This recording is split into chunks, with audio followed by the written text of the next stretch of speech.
విద్యుత్ ఛార్జీలు ఈ ప్రభుత్వం పెంచబోదు. ఈ ప్రభుత్వం దానికి కట్టుబడి ఉంది. మీరు పదే పదే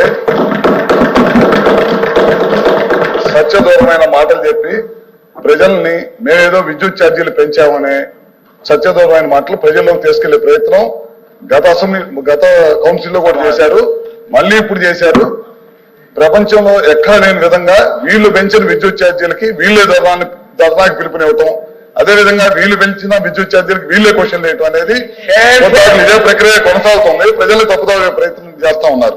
సార్ మీరు ఒకసారి వాస్తవాల్లోకి వెళ్తే మీరు చూడండి సార్, 2022-23లో వీళ్ళు 8,113 కోట్ల రూపాయలు విద్యుత్ ఛార్జీలు పెంచి అప్పుడు ఈఆర్సీకి పంపించిన తర్వాత ఈఆర్సీ 3 నెలల్లో దాన్ని ప్రజల్లోకి తీసుకెళ్లాల్సిన దాన్ని తీసుకెళ్లకుండా 1 సంవత్సరం 8 నెలల పాటు పక్కన పెట్టి తర్వాత ప్రభుత్వమైన భారం వేసే ప్రయత్నం చేసింది. అదేవిధంగా 2023-24లో కూడా 11,000 కోట్ల రూపాయలు మళ్ళీ ఈఆర్సీకి పంపించారు.